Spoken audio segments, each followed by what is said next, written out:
Hello, this is the podcast from the international research platform SIMM, with reports and interviews from across the world on the role music can play in social and community programs. I am Lucas Perron. In this 10th SIMM-podcast episode, we interview Inês Lamela and Graça Mota from Portugal, Alva Kenny from Ireland, as well as Onya Mangwang from Ireland, who is now living and working in Norway. I discuss with them about research on music programs in detention. One previous episode of the SIMM-podcast already treated these topics. In the third episode, we interviewed John Speyer, Mary Cohen, and André de Quadros. This subject was also discussed during two sessions at the 5th Symposium with the Brussels-based Beaux-Arts on 26th of January and the 2nd of February 2021, of which recordings can be found on the website of SIMM. The reason why we propose another podcast episode on this topic is this. During this year's 4th SIMM seminar from 6th to the 9th of December at the Porto University College CIPEM, we will during 4 days bring together a small group of up to 20 scholars doing research on music programs in detention. Experienced facilitators will allow the participants to share their research experiences, their ideas and methodologies. 3 of those facilitators are being interviewed during this podcast episode: Graça Mota, Inês Lamela, and Alva Kenny. Inês Lamela is a pianist from Portugal who worked as a musician in prisons. Inês is a practitioner researcher who also did research on the projects she was herself involved in Portuguese detention contexts. You will be able to read an article she wrote on this research in the special SIMM issue of Musica e Ciência, which we expect will be released online the coming months, and the hardcover of the magazine in September this year. The starting point of my article, as you said, it was my PhD project inside a Portuguese female prison for women in Santa Cruz do Bispo in the north of Portugal. And as a PhD research, he had to start from a research main question. And this question was, how can individual piano practice inside prison be connected to community music principles and philosophy? And how can this piano practice contribute to the reconstruction of the self, of the person who is who has been detained, who is in prison? I'm a pianist, I'm a piano teacher. And some years ago, 12 years ago maybe, I had my first encounter with what I discovered to be community music. And after this first experience as a community musician, I realized that I wanted to go back to the prison, which was one of the first projects that I experienced as a community musician. And I wanted to go there and as a piano teacher, as a classical trained pianist, and because I thought there was a strong hypothesis that community music principles of being open to everyone, of making everyone able to play music, to actively play and do some music, and that had to be connected to what I did every day in my piano lessons. For me, I realized that it was not possible to separate the two worlds, and I want to connect them. So I developed a project with 4 women in Santa Cruz do Bispo in the female prison, and to experiment how I could work inside the prison with a different goal, a different objective, but at the same time as a piano teacher who was quite able to teach them how to play a piano for 8 months. And this article is, I think, it's the end of the road of my PhD project. As you may guess, I have already presented and written a lot about this work. And when I was asked to contribute to this Music et Ciência special issue on the social impact of music making, I wanted to present my work in a very personal, human, different way, I think, by giving voice to each one of the 4 participants, of the 4 women with whom I worked. Of course, that I really appreciated that aspect of your article. Yes, I think it is what makes my article different in some way of many research that I read and that I know. And the core of my article is the narrative, the story of each one of the 4 women, Clara, Marta, Maria João, and Helena, the pseudonyms that I gave them to protect her privacy. And by giving voice to them, and also to me as a very engaged and involved researcher, present what was the project in a very human and in the first voice, through the voice of the participants. I think I wrote this in the article. I want the participants to be the leading actors of what I wrote. I'm just the way to make them being heard in the world. So, of course, as I said, my role as a researcher who was very, very emotionally engaged with the project has a very special and important place in this article. And it was quite a struggle to find the balance between what is academic research and what I have to make sure it's valid academic research and the human factor that I wanted to show, to present. And the article, it's called... But that was succeeded because you made it with your article in Musica e Ciência, so that's... Yes, and I'm very glad with the result. I think it is the end of the road, and I could not think about a better way to I think I expect my life to have some more projects to talk about. Yes, so it's not the end of the road, but the end of a bit of the road. So because do you have other projects that you're working on? Other research projects and other projects as a community musician in the context of detention? Unfortunately, I would like to have more. I was asked for... to lead, to facilitate a small project in Viseu, another small town here in the north of Portugal, with men, this time with 6 men. And I usually say that I write a lot and I present a lot of what I'm doing, but I would like to make more music with people before telling about it or writing about it or making research about it. I'm a full-time piano teacher, and sometimes in a music school. Yes, in a specialized music school. It's in Portugal. In Portugal, it's called conservatoire. It's not the same concept of the conservatoires around Europe. I think I work with children from 6 until they go to university. Yes. And this part of my life is very time consuming, so I don't have time for everything that I would like to have. But I'm always trying to have a balance between different Inês that lives inside me. So that's clearly a luxury problem that you have. Yes, of course.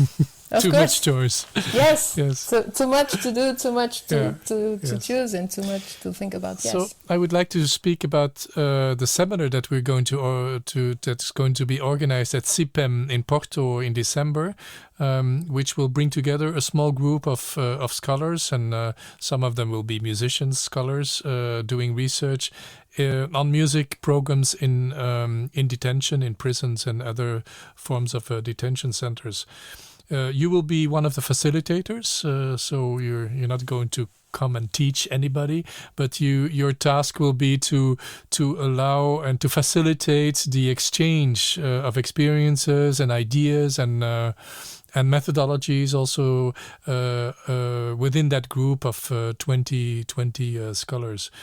Are there certain things that you expect or hope to encounter during that 4-day seminar?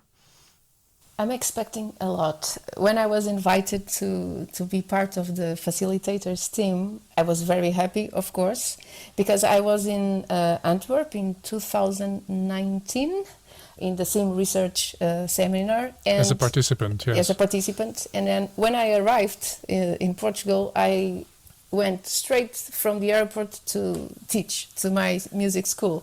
I was very tired, of course, but I felt like I was very inspired, not only to do my research and to think about my projects besides my work as a music teacher or as a piano teacher, but also as a piano teacher. So and I hope in which way inspired by the seminar? By the encounters? And yes, and by thinking about lots of things that are important to me as a musician. I think that as a piano teacher, I only teach music. I think the human aspect of me as a piano teacher is very important. And thinking about how could I have a special role or a different place, not only in community music projects, but also as a piano teacher was really, really important. We were there for 4 days and reflecting about lots of things that surround the social impact of music making philosophy of our work. And without thinking specifically about my work or my projects, I think the discussions and the exchange of ideas and different ways of approaching different projects was quite important for me. So I hope I will be able to facilitate at least so inspiring in an inspired way, like the facilitators were in Antwerp when I was a participant.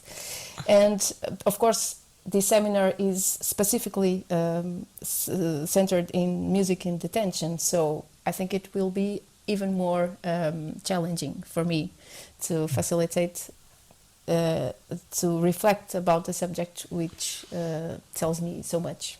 Yes. At least 2 of the other facilitators no? Yes, Mary Cohen, Yes, very well. And Graça Mota. Yes, Graça Mota was my PhD co-supervisor, so I know Graça quite well. Mary, I met Mary a few years ago, and we presented some work together already. So, and Mary is the main reference in all of my PhD during my PhD. So it will be amazing to work together with Mary and Graça, of course. Hello, Graça. Hi, Lucas. Besides being one of the co-founders of the research platform SIMM, you're a pianist and educator of music teachers. You live and work in Porto and have a long career as a senior researcher of the CIPEM, the Research Center in Psychology of Music and Music Education of the Institute of Ethnomusicology at the Porto Polytechnic. And so together, CIPEM and SIMM, we will organize a SIMM seminar at the end of this year in December, and inviting a small group of up to 20 researchers who are doing their research on music programs in detention, in prisons and other detention contexts. Maybe first of all, Graça, you have yourself developed research on music programs in prisons in Portugal, no? Yes, our intervention in music in detention started with our protocol with Casa da Música. Casa da Música is the main music town hall in Porto, and CIPEM made a protocol with them. I mean, they asked us first for a big interview to see how we could research their programs in the so-called, social interventional programs in the educational service, belonging to the educational service. So we signed this protocol and we started immediately working with them. And we had several sites where we had intervention. The intervention was both by our researchers from the SIPEM, but also from our students. Our students were also involved in this research. So we started to accompany the program they have to form, to train. I don't know how you call this in English. It's a program they have every year where they train young people to be able to intervene in social and deprived, difficult sites. Yes, Ines Lamela also followed this program, she began there. Yes. All began with Ines. Everything began there, and so and I met Ines in the first program they had in prisons in Portugal. In a women's prison in Porto, so in the outskirts of Porto. So now, Graça, you will be with SIPEM organizing this 4-day seminar in December, welcoming people developing research on music in prisons, in detention centers. You will be facilitator, so will be Ines, so will be Alva Kenny and Mary Cohen. And so facilitators, we call you because the seminar is not about teaching, it's about sharing experiences. So you as a facilitator, you will help the small group of 20 researchers to be able to come into dialogue and share their good and not so good experiences in research, their methodology, their ideas. And can you share some of your thoughts and some of the things that you would hope to be able to develop during that seminar? Yes, I think this is an area which is very peculiar and very significant, but at the same time poses some ethical problems. And so I hope that we will be able to discuss these ethical problems. What is it to go into sites like this one, or refugee sites, or whatever sites where people live in sort of fragile situations, peculiar situations, where it is not easy to just go, collect data, treat, get over your data and write. Because this is this so-called normal process of the researcher. And I think we have to start having real thoughts develop thoughts about what it is to go into those sites, knowing that at some point you go out, you leave, and they still are there, dealing with their problems, with their difficulties, and, we don't provide any sort of healing for what is going on there. And so I think that all young researchers must be aware of that. And so that is one of the things that I hope to discuss with them. And I hope also to discuss that there are some methodologies that are better than others to collect data from these people and to interact with these people. Because in a sense, sort of, quantitative data, and that you go there, collect the data, put it in a sort of questionnaires and questionnaires and categorize those things and put them in a SPSS program and just see what comes out. Well, I would say this is nothing. This is nothing to do. These are people living in very severe conditions, and researchers must know what it is to research that, and must return the research to them. So to say that you collect the data, you can analyze it, you can think about it, but you have to return it to the people, because it's their lives that are at play. Graça, I'm wondering whether it isn't a real advantage to have worked as a musician in detention centers before doing research. because then you're more in connection with at least the context, maybe not the same people that you're doing research on. But what do you think about that? What are the advantages and maybe also the disadvantages of doing research and having been a practitioner, a musician, developing programs in detention, in prisons or in other detention center contexts? Well, it is, you can say there is an advantage, and I don't know if it is, if there is a disadvantage. The issue is that when you work with those situations, you get very much emotionally involved.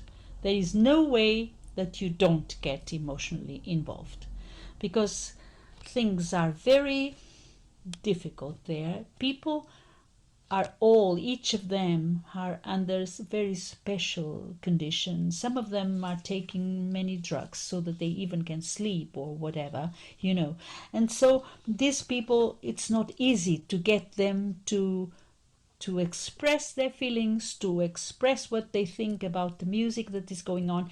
I mean, it's not easy. It's also a question of trust then? Yeah, absolutely. You have to gain their trust. As a researcher, you also need time. Absolutely. You can't get in and then start to shoot off questions and no. Without people knowing you or in any way. No, you can't do that. Do you need a lot of time? You need a lot of time. And if you have been with them there and you have participated, you have sang together, you have played together and all that, it's easier when you want to go over to a more, a research situation where you collect reflective data, where you hear, so you hear them and ask them about their memories before and after the workshops and all that. If you have been there, you can just start by singing with them what we have sang, or do a couple of rhythms that we have done, so you can warm up. You can do just that it's a conversation where they start by telling their problems, and you have to have lots of time, because people come and some of them want to tell you all of a sudden why they are there, and sometimes they are very difficult things. Can it be solved if you don't have this experience as a practitioner in detention? Can it be solved by teaming up with practitioners if you come from outside? Because I guess it can also have an advantage to not knowing and to ask maybe questions that are surprising questions from outside. Being an outsider can also have advantages. But if you can do that together with a musician who knows the people who are being interviewed, that musician can maybe explain and translate what you hear, because words are just words, and if you don't know the person, you may not understand what the words mean. And there is it's very interesting, because they very soon they get attuned with one musician or another, more than another one, because he is more talkative. He can go into there, ask questions that myself I wouldn't dare to ask her. But there were young musicians with us, those from Casa de Música. They would come and ask them, why are you here? What have you done? These kinds of things that I would never ever dare to say. And it's easy. The people say, well, I did this, I just killed my husband, things like that, very easily saying, well, I just killed him, I couldn't have it anymore. So I got like that, I wanted to go out, I wanted to disappear. You felt uncomfortable with that? Yes. Absolutely. I felt completely uncomfortable. Or people saying, well, I had made seven journeys from Brazil to Porto, having my whole stomach full of coca, and on the 7th or 8th flight, they got me. And so they say, I have... it's incredible. So they tell you such things that you don't know how to behave, because it's something of a normality that they think you can just, understand. Well, what happened to me? So that was. But on the other side, the music and the that you do with them and at constructing something with them. My experience is this construction of a project, having a project, which is a concert, something for outside, for the families, for the children, because in this prison they have the children up to 5. They can have the children with them. And for the children and all that, this is something that you go on another sphere, suddenly you are united by this program, by this music, and through this music they sort of get rid of their, not getting rid really of their traumas, but it helps. I'm sure it is a good thing. There is another thing which is terrible, is that you go out and they stay there and they tell you, this is lovely, this is so important for us, but you go out and we have our life. We stay here with our lives, with our difficulties, and everything is the same when you go out. It's not the same because we had this experience, but you go out and we stay here. What happens? They want answers for that. The seminar at SIPEM will be behind closed doors for the group of 20 researchers. But at the end of the seminar, we will come out and Mary Cohen, she will give a public intervention. Can you tell us a bit more about what Mary Cohen what her work is, and why you really wanted her to be with us as one of the facilitators, but then also to give a public intervention? Mary is really some leader in this domain. She's I've heard from her when I first presented my work in ISME, and someone told me, you must meet Mary, because she has been working for so long in detention places, and she has an experience. She knows how she knows a lot about that, and she has done research about that in the United States. And what I think it's important about her is that she has a program in prison that lasts for long. And that combines people from prison and people from the community. From inside and outside, yes. Yeah, and outside. And she has this experience. She has wrote about that. She has reflected a lot about that. So she is not someone that just began to do some research in detention, but she has really something to say. She knows what is important about that work, what you must do, what you can't do. She is really the person that can attract thinking also from the audience to reflect about that, what it is to work in such situations. She's the best for that, I think. And she's also a practitioner, researcher. Absolutely. A practitioner, researcher, she's someone from, that comes from within. She's not just coming from outside and getting her research done and going outside. Going out and publishing. She publishes, but she really involves the people she works with. She's not working from outside. She's one of them. She's not one of them, but she is one of them. And that's why she is important to give a talk in front of a wider audience that might, learn really from her experience. Thank you very much, Grasa. Onya Mangwang is a postdoctoral research fellow at the Department of Musicology of the University of Oslo. She's doing research on music programs in Norwegian prisons. She wrote an article on her work, which will be published in the special SIMM edition of the magazine Musicae Scientiae. Hello, Onya. Hello, Lucas. Thank you so much for having me. Well, thank you for taking your time. And can you tell us about the article, but don't tell us everything because we want people to become curious about it. And so, of course, well, as you know, many people are really curious to know more about what goes on in terms of music programs in Norwegian detention centers and prisons. So that's what your research is all about. Absolutely, yep. Well, this particular article came out of quite an interesting conundrum because I was working on some field work in prisons in Norway, interviewing people, doing lots of different ethnographic research.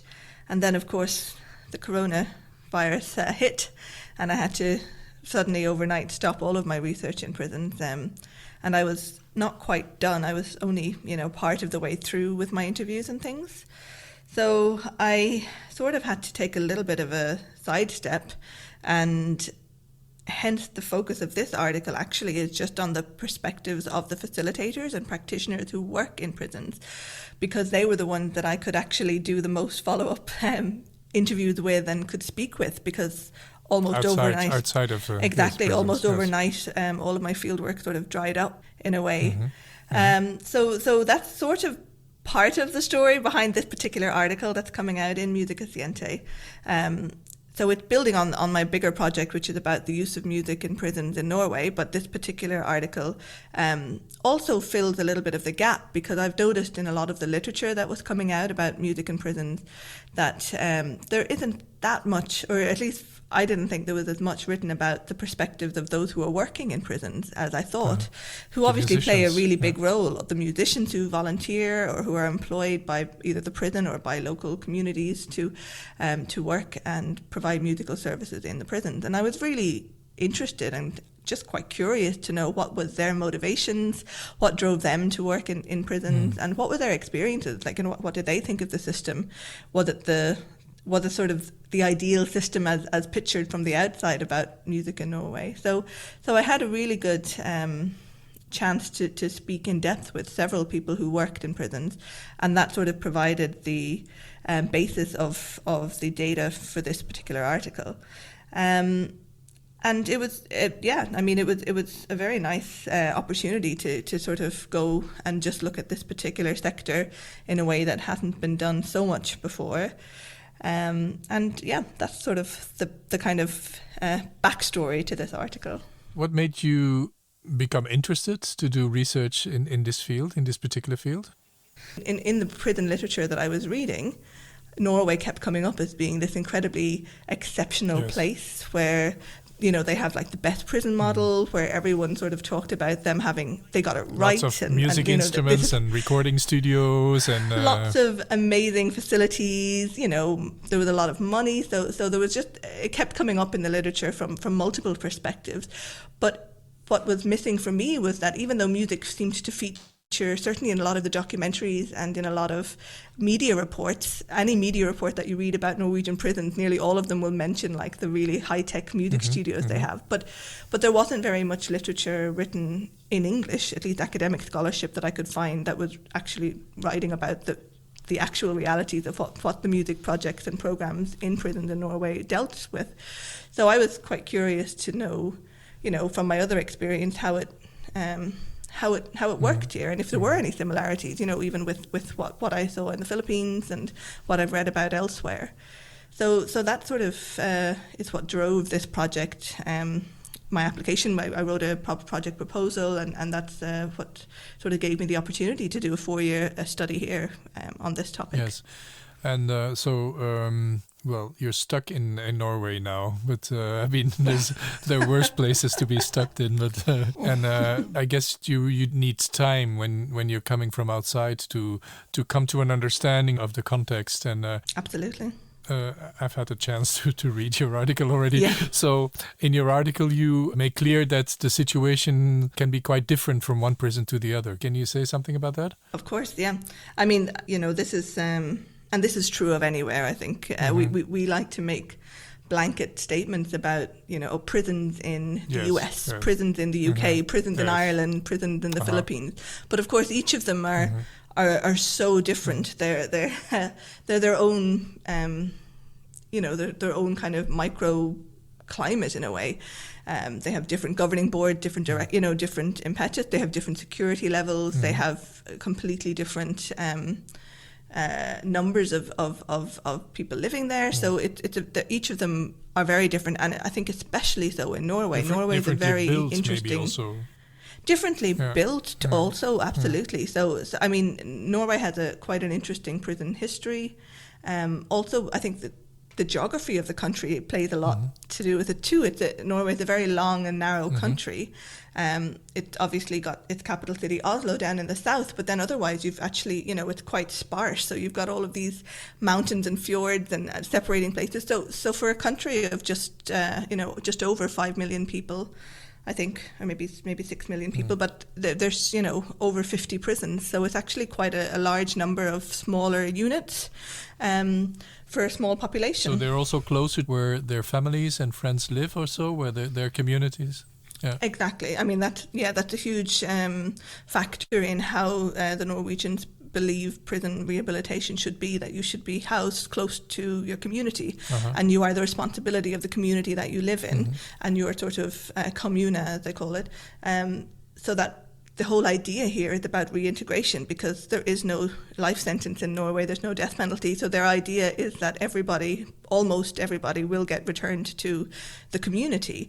And so therefore, when you're in prison, you just still need to be connected to that community. You need to be nearby. People should be able to visit you easily. You should still have the same access to all the resources that you have. It's part of the state welfare system that they offer here in Norway. So that is a huge factor in shaping both the music programs and projects and all kind of leisure and education opportunities that I've seen here in offer in Norway.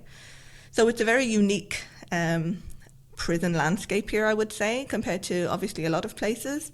Also, of course, it's impossible not to overstate the fact that Norway is an incredibly wealthy country, and we can't forget that either. They have got access to resources that a lot of places don't. Yeah. So, a lot of these facilities and a lot of these programs, and just the very thought of it, and the ability to house people at different levels like this does require a lot of resources. And I think it's important to sort of state that from the outset too, because this isn't a model.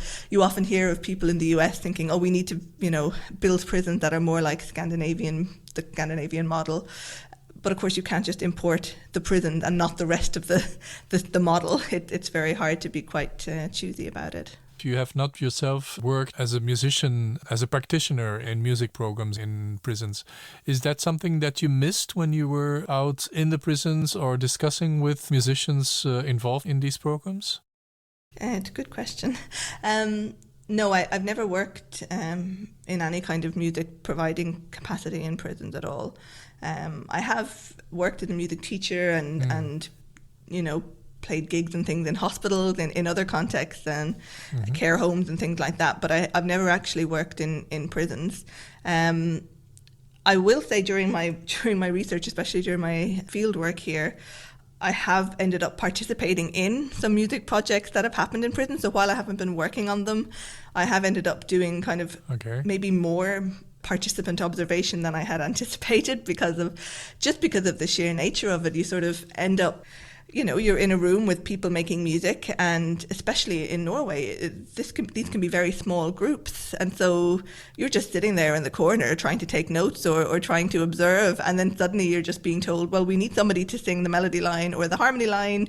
You're going to have to step up here and participate. So I've ended up, Your instrument is the voice, or do you play an instrument? Well, it's not especially, but I do sing. So this has ended up being my voice, and also it's you're in a prison. You don't get to bring a lot in with you, so your voice is definitely the easiest thing to carry with you.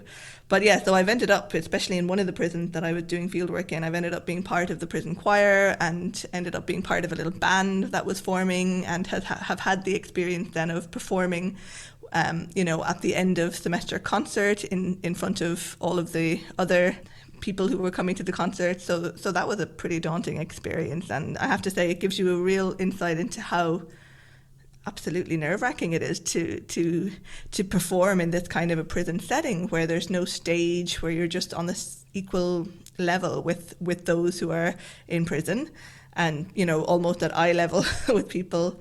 It's a very different, and I don't live there. I get to go home at the end of the day, but getting to see what, even just a tiny bit of what people have to go through in order to perform in prisons like this, it was a really, really a humbling experience, I suppose.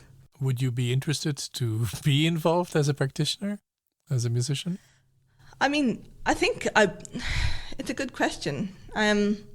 I mean, I suppose, first of all, my training isn't in facilitating. From a confidence point of view, I don't think I'd feel like I'd be qualified to do that, honestly. Uh-huh. As a participant, I'd love to get involved with this. And I think it's one of the things I'm really interested in. And especially, you know, from other scholars whose work that I admire a lot and whose practice I admire a lot, like Mary Cohen, for example, who run these inside-outside kind of choirs. I think there's a huge scope and potential there to do a lot more work like this, where we involve members of the community and we bring them together with those who live in prisons, so that we can actually use music in this way to keep communities connected. And I love what Mary writes about, this sort of, you know, community of caring. And I think this is a really good way of being able to do things like this. So I think that's probably where I would fit in a bit better, but I don't see myself at all in a kind of a role as a leader of these things. But then you interviewed the musicians involved in these programs. Mm-hmm. What did they tell you about their need for accompaniment, for training? Mm-hmm. Yeah, I mean, this is a very good point. I didn't really touch on that a whole lot in the article, actually. Mm-hmm. But overwhelmingly, I think most, if not every single one of them, had not received any training at all to do with prisons. Uh-huh. In fact, I don't think I'm going to try and think about every single person that I spoke to.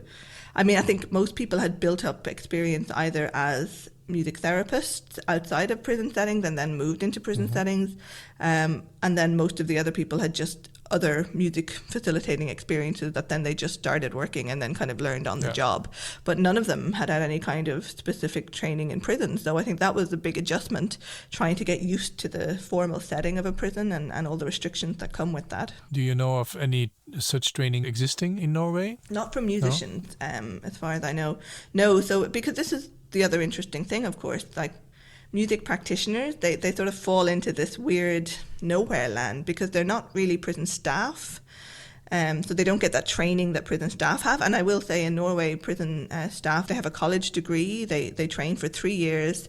So they are very qualified and they do a range of subjects, including humanities and sort of sociology type subjects too. So people are very well educated, you know, to do this role.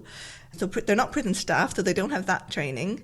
Very often they're coming from a music education background, so maybe they have a music teaching, music pedagogy background, they might have a music therapy background, but very rarely has there been specific training in this kind of incarcerated setting. So there is a bit of a gap, I would say, for sure. But there is places like my neighbouring institution, the Norwegian Academy of Music, which is here in Oslo as well. They have got some fantastic programs there. And there is a colleague called Bente Almos who runs a really good project called Music in Prisons. And she does work in both a prison, a local prison, and also a local detention centre, immigration detention centre, where she brings students, trainee music therapy and community music students, and they come and do workshops in the prison. So it's a very practice-based project. So at least there is a more recent move towards giving people some training in this area, and then if it's something they want to work in later, at least they have some sort of hands-on experience of the realities of working in these kinds of situations. Ailbhe Kenny is an Irish researcher in the field of SIMM practice, lecturer in music education at the Mary Immaculate College of the University of Limerick. And Ailbhe is also a practitioner researcher because she's singing and facilitating choirs. Hello, Ailbhe. Hello. Welcome to the SIMM-podcast. I'm really happy that you will be one of the facilitators of the SIMM seminar, which we are organizing together with CIPEM in Porto in December. And this seminar, which is bringing together a small group of 20 researchers focusing on music programs in detention, in prisons and other forms of detention centers. Can you tell us about your work, your recent research in this field? So, for a number of years now, I've been looking at music within the lives of people seeking asylum, and more specifically, looking at how music functions within asylum seeker centres.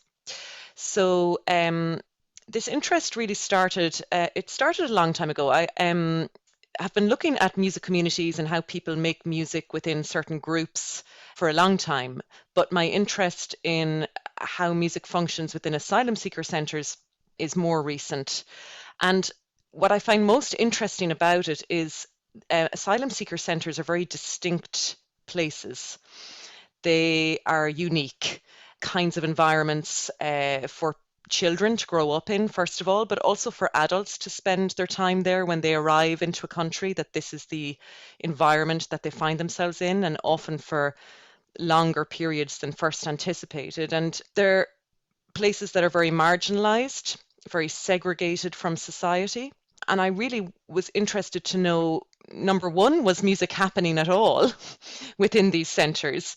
And if it was there anything that I could do to facilitate more music to happen? And then, of course... So you intervened yourself as a musician. Exactly. Yeah. So it's kind of a twofold interest. Number one, is it happening informally? How does it happen? And how are people expressing their musical identities and exploring music either individually or communally? And then secondly, through musical interventions, can we facilitate musical communities to come together within these spaces? Because again, despite the fact that people are living communally, they're often quite segregated and marginalized even within the centres. And, that can be for all sorts of reasons. Obviously, there can be a lot of trauma that people are coping with, that they come with, but equally, people are thrown together from really differing backgrounds, different religious backgrounds, cultural backgrounds. There are language barriers.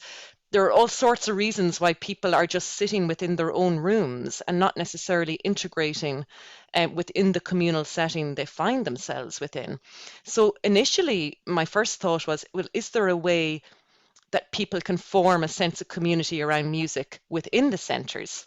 And then through that initial research and also making music with people in these settings and getting them together as groups to make music, it went on from there. Then I began to think further, well, now can I link these communities that we've created inside the centres with people living outside the centres? Is that difficult to do? Or Very, yes, yeah. Again, these places very marginalised, quite hidden within Irish society. So there'll be a centre, and then the surrounding communities often don't even know the centre's there. They have very little opportunity to integrate with the people there, to get them, even just to get to know them. And of course, you also have the barrier of the management. Whether management will allow that to happen also needs to be negotiated and worked out. That takes time. And that can depend from centre to centre, or Yes, it does. Yeah. Yes, it does. And again, that's completely down to the management, whether they're happy to let you in or not. Firstly, as a music facilitator, but then it's quite another leap to ask, can I now bring in members of the community who would like to sing with the residents? But I've managed it. I've managed it. It has taken work, but I've managed it, and I'd like to do more work in that area, because actually those kind of shared singing days that we've had in various centres around the country now have been a real highlight, not just for the people living in the centre, but also for the people living in the surrounding communities. Because, and to the point of, I had more people interested in the surrounding communities than I could facilitate within the space. And very often, we're giving the narrative and the discourse that, people don't want to integrate and they object to these centres being in their communities, for instance. And there's a lot of, very negative media attention often around these centres being within certain Irish towns and cities. And yet what I found was people were delighted to get an opportunity to get to know the people that are living in their areas. Yeah, so you must know the work of Mary Cohen well, who is doing very similar work in the United States, in Iowa, no?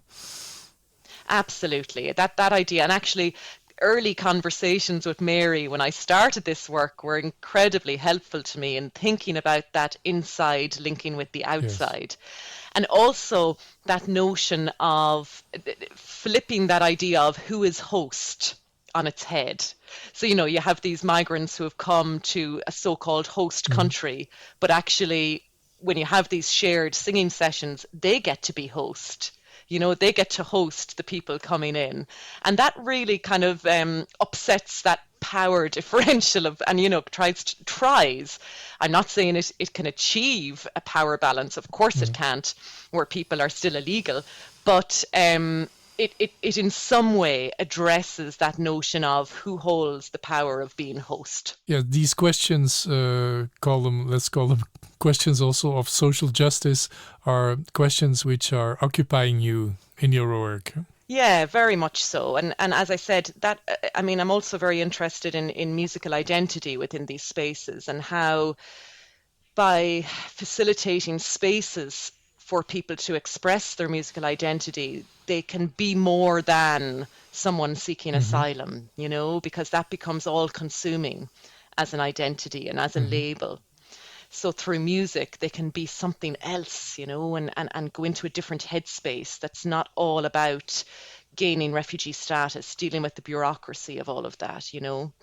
So that's a big part of the research too. And a big part of the work as a practitioner, to be able to connect with different musical worlds, no? Oh, yeah, absolutely. And actually that has become, I mean, when I started this work, I started with children only, which is interesting. And I, you know, I felt that was where the need was, and that was an area I was comfortable with. And so I did work both in Ireland and Germany, actually, with children in these centres. And then after a few years, I realised that actually this work needed to be more intergenerational.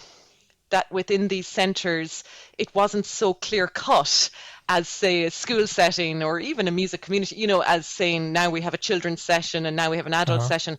Because, of course, these are living environments, and you have families, and you know, there's a lot of coming and going. And I found that naturally, even though I might be having a child workshop, parents would, you know, call in by the door, or, you know, they'd be looking in from the corridor, and soon I thought, actually, this is very unnatural, and I began to... They should be part of it. Yeah. Exactly. I thought, why am I doing this? You know, simply because I thought that was quite neat. But of course, this work is messy, and I soon realised, and I started inviting them in from the hallway. I was like, yes, come join the circle, and sure enough, then as time went on, I realized this needs to be open from the beginning. Whoever wants to join. So at this point, you know, you have babies up to people, you know, into their 50s and 60s. So, and it works. Yeah. So this 4-day seminar we're going to organize together in Porto, I will be one of your assistants, not facilitators, and with Grasa Motta and Ines Lamella and Mary Cohen and you facilitating. You will not be teaching these 20-ish scholars, but facilitating the exchange between them. What do you expect from such an experience? Yeah, well, I like to think that these things are always reciprocal. You know, I realize that I'm there as a type of mentor, and yeah, I hope I can bring new insights and perspectives to these researchers' work. But equally, I hope to gain from the conversations, you know, and I think that these people will also have insights on my work and bring me to new conversations and new thoughts that maybe I haven't considered yet. And of course, within any of these international exchanges and meetings, which let's hope is face to face, within any of these things, you're also building networks, aren't you? You know, you're building a sense of a community around these issues and themes. Yeah, the seminar can only happen face to face. Yeah, good. If there's new pandemics coming up, then we will have to cancel it. But no, it's. And I can see how that, I mean, it's necessary, isn't it? You know, you need to see the whites of people's eyes. And also a 4-day coming together helps, it gives the possibility to really start to get to know certain people. And it's a small group of only 20 scholars, practitioners, doing research. Yeah. Yeah. Plus, I mean, I think there's something very particular about the stimulation of being in a new context. That's important for these conversations, you know. Personally, I gain a lot of stimulation from travel and you know, being in a new place, a new space, and that in itself forces you to think in new ways. So I think even the environment, the physical environment itself, will be very fruitful in trying to think in different ways than we have heretofore. Thank you very much, Alva. During this podcast episode, you heard interviews with Ines Lamela, Grasa Motta, Alva Kenny, and Onya Mangwang. You can find out more about their work as well as about some of the projects they referred to by clicking on the links in the short text presenting this episode online. Sound engineer and co-editor of this episode of the SIMM-podcast is musician Mariusz Radwanski. Please visit our website at simplatform.eu.